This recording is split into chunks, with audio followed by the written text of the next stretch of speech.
நம்மளுடைய ஃபாலோவர்ஸ் வந்து ஒரு விஷயம் கேட்டிருக்காங்க, அக்கா நீங்க போடுற வீடியோஸ் எல்லாம் பார்த்துட்டு எனக்கும் வந்து பிசினஸ் ஸ்டார்ட் பண்ணணும்னு ஆசையா இருக்கு. ஆனா நான் வந்து பிசினஸ் பண்றேன்னு என் வீட்டுக்கார்ட்ட சொல்லும்போது என் கணவர் சொல்ற ஒரே வார்த்தை, நீ எல்லாம் பிசினஸ் பண்றதுக்கெல்லாம் லாக்கி கிடையாது, நீ சும்மா வீட்டுல வந்து குழந்தைங்களை பார்த்துட்டு நீ சமையல் கட்டுல வந்து சமையலை நல்லா கத்துக்கோ அப்படின்னு சொல்லி என்னை மட்டம் தட்டுறாருங்க. ஆனா என்னோட வாழ்க்கையில நான் எப்படியாவது சக்சஸ் ஆகணும்னு நினைக்கிறேன் அப்படின்னு அந்த பொண்ணு வந்து ஃபீல் பண்ணிட்டு நம்மளுக்கு மெசேஜ் பண்ணிருக்காங்க. ஆண்களுக்கான பதிவு தாங்க இது, கண்டிப்பா நீங்க தள்ளி விட்டு போயிடாதீங்க.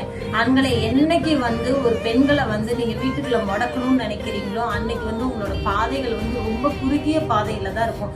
ஆனா உங்க மனைவிகளை வந்து என்னைக்கு நான் வெளியில போறேன், சம்பாதிக்கிறேன், குடும்பத்துக்கு வந்து நான் தேவையானது எல்லாமே நம்ம சேர்ந்து முன்னேறலாம்னு சொல்ற மனைவி கிடைச்சா கண்டிப்பா நீங்க விட்டுறாதீங்க. அப்படி மனைவி கிடைக்கிறவங்களுக்கு நீங்க கண்டிப்பா என்ன பண்ணணும், கிளாப் பண்ணிட்டு அவங்களை அப்ரிஷியேட் பண்ணி நீங்க வாழ்க்கையில க்ரோத் ஆக பாருங்க. அதை விட்டுட்டு உனக்கு இது வராது அது வராது, நீ எத்தனை காலத்துக்கு நீங்க பெண்களை வந்து இப்படியே நீங்க வந்து சமையல் கட்டடியிலே போடலான்னு இருக்கீங்க.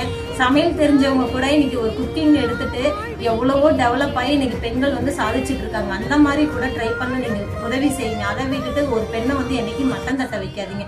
நீங்க முன்னேறணும்னு நினைக்கிறதுனாலதான் ஒரு பெண் வெளியில போறேன்னு சொல்றாங்களே ஒழிய அதாவது உங்களைய வந்து தாழ்த்தணும்னு அவங்க நினைக்க மாட்டாங்க. சோ அதை நீங்க தெரிஞ்சுக்கிட்டு எல்லா ஆண்களும் இப்படிதான் இருக்கீங்கன்னு நான் கண்டிப்பா சொல்ல மாட்டேன். ஒரு சில ஆண்கள் இன்னமும் வந்து பெண்கள்லாம் கிச்சன் தான் அப்படின்னு நினைக்கிற ஆண்களுக்கான பதிவு தான் இது. கண்டிப்பா இந்த வீடியோ பார்த்துட்டு நீங்களும் உங்க மனைவிகளுக்கு வந்து ஒரு பிசினஸ் ஸ்டார்ட் பண்றதா இருக்கட்டும், இல்ல அவங்கள வந்து எப்படிலாம் வந்து லைஃப்ல க்ரோத் பண்ண வைக்கணும், சேர்ந்து முன்னேறதுக்கு என்னென்னலாம் வழியோ அதை சேர்ந்து யோசிங்க.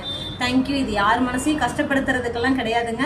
உண்மையிலேயே வந்து வாழ்க்கையில க்ரோத் ஆகணுங்கிறதுனால பெண் நம்ம கிட்ட கேட்டதுனால இந்த வீடியோ நான் போட்டிருக்கேன். தேங்க்யூ.